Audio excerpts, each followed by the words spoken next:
what is role-playing to you in games? But no, like, for real.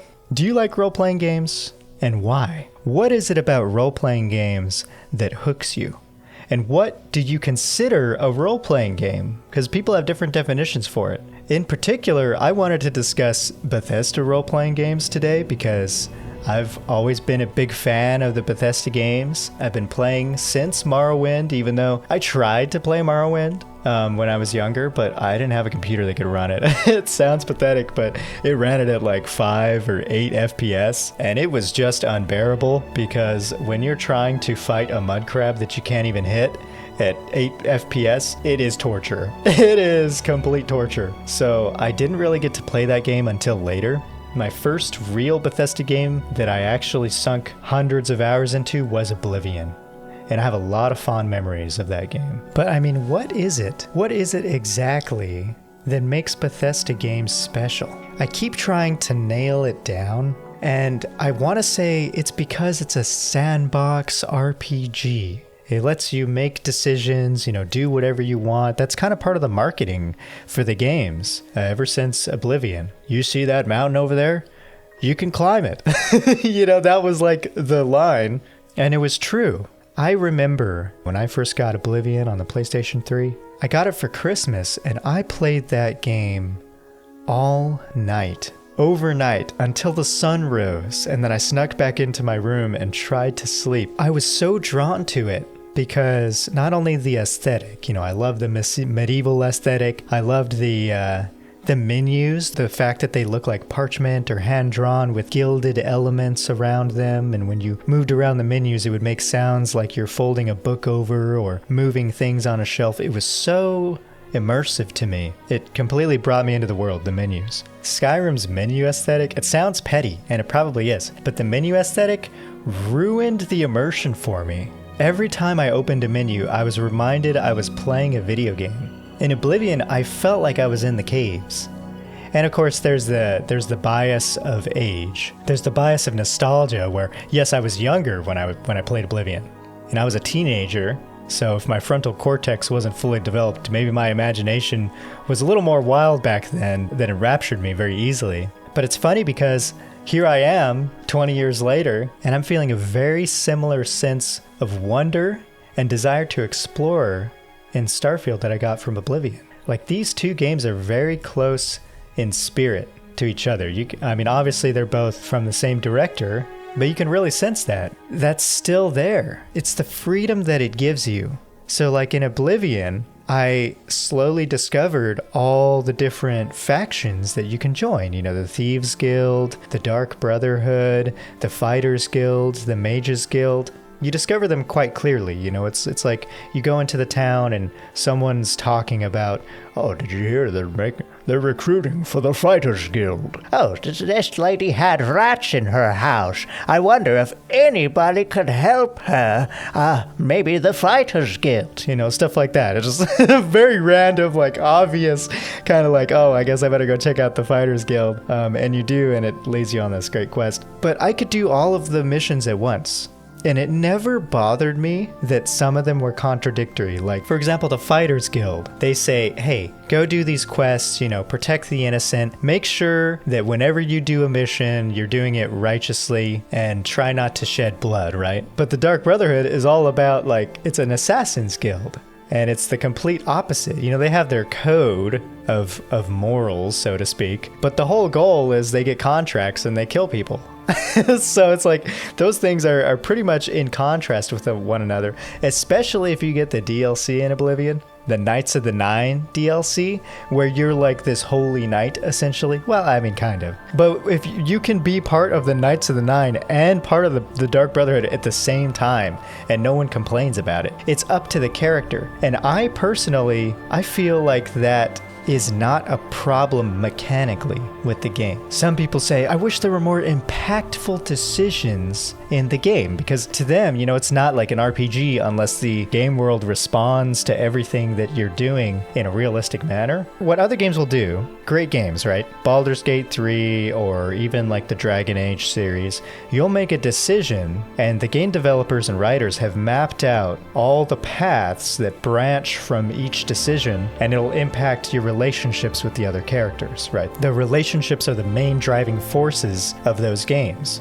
But that's not the case in a Bethesda game. They haven't mapped out all the different decision trees in a Bethesda game. They offer the player the choice to RP themselves, and they provide complete freedom. So you can do whatever quest you want at any time, whenever you want to do it. You're not limited in choice based on the character you choose to play. And that's the difference. They're both role-playing games, but one is that's why I call it a sandbox RPG, and the other one, a relationship RPG. But neither is worse than the other. But yeah, when I think back and I consider this, what draws me to the games, it's the fact that it's relying on my imagination. I've read some comments that said, oh, you're gonna get as much out of this game as you put into it. And I think that's true for Bethesda games specifically. If I approach the game kind of like trying to drag something out of it, tell me what to do, guide me, entertain me, I'm probably going to be disappointed, because without the immersive element, a lot of the mechanics of Bethesda games are kind of bland. People say it's outdated because it's not responsive like some other games. I remember when I first played Oblivion, my dad would watch me. He would watch me play the game, and he would sit there and he'd watch me talk to people and wander around, and I would tell him about the skills, and he was interested by it. He's like, wow, this game. I remember him telling my mom about it. He was like, did you see him playing that game? He does these things and then he gets better at them in the game. I was like, yeah, Dad, it's awesome. Sometimes my sister would watch me play the game. I remember this one time, my sister came in to the room and I was in, what was it, Shaden Hall or something? I was doing a Mages Guild quests, and I was like looking up at the mountain range in the distance that you could see from Shaden Hall. And I was just kind of like role-playing. Someday, I'm going to climb up those mountains. And my sister didn't get it. She was like, what do you mean? Why don't you just go now? And I was like, I just don't feel ready right now. But she didn't understand that I was speaking from the character's perspective. It probably sounded weird to her,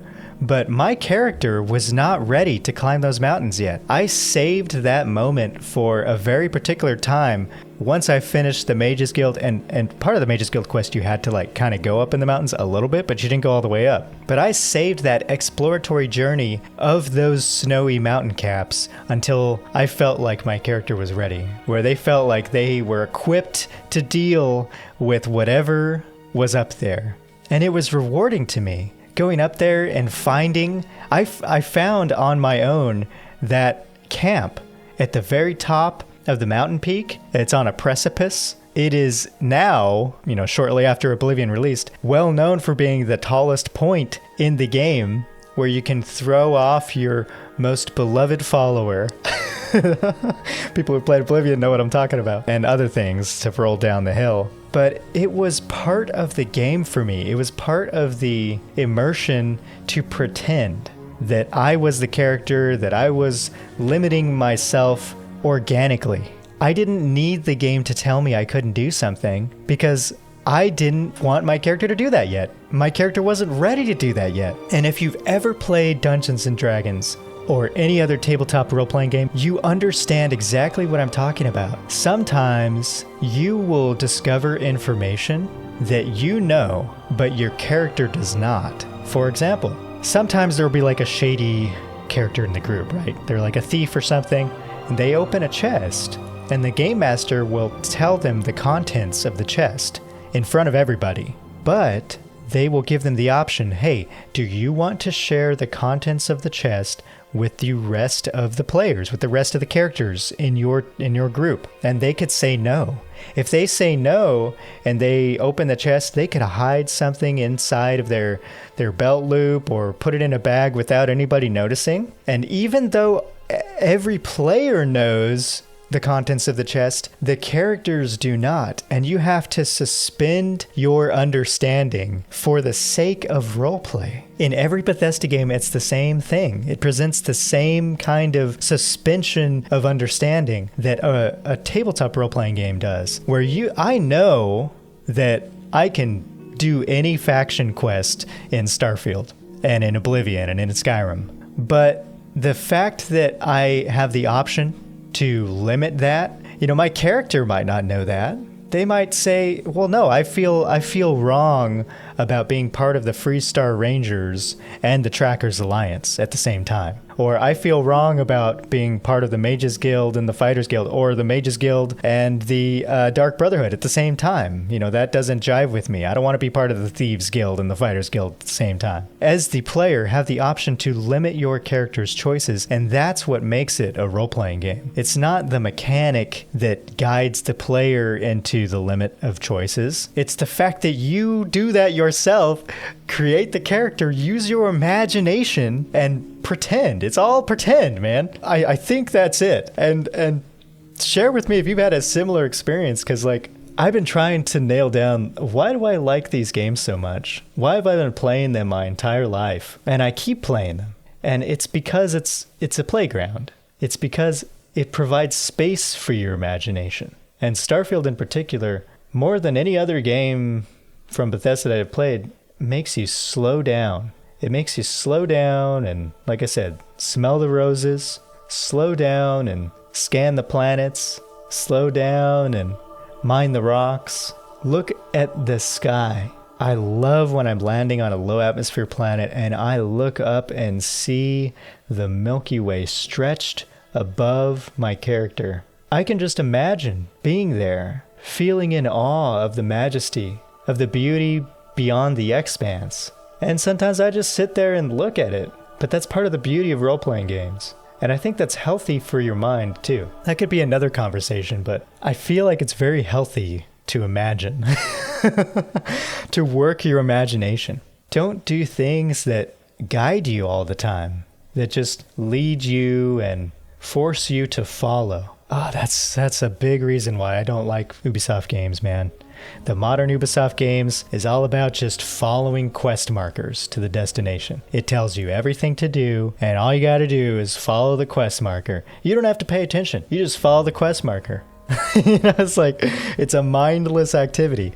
And guess what? There's a billion of them. There's a billion quest markers where you do the same stuff over and over and over again. Requires no imagination, requires no application of your player insights, requires no limitation of your goals. It's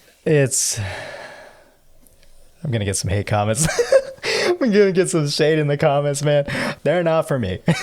They are not for me. Yeah, this has just been me trying to put words to my thoughts about why I enjoy these games. It's challenging to put into words to describe this. If you enjoy this type of content where I'm just discussing games off the cuff, sharing my thoughts, my genuine contemplations, I appreciate that. You know, thank you for being here. I've got all kinds of other videos in the Cows and Reflect series specifically.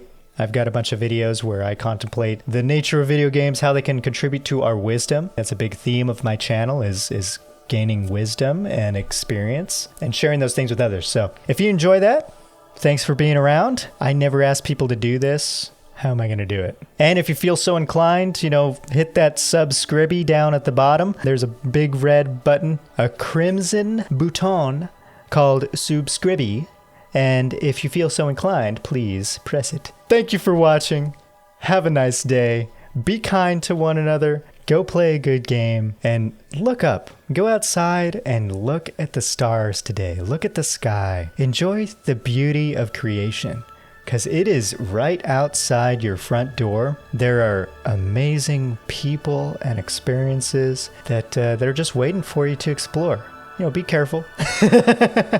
Be careful, but keep the wonder alive. You know, don't let it die in you, because there is so much you have yet to see. So go see it. All right, I'll see you next time.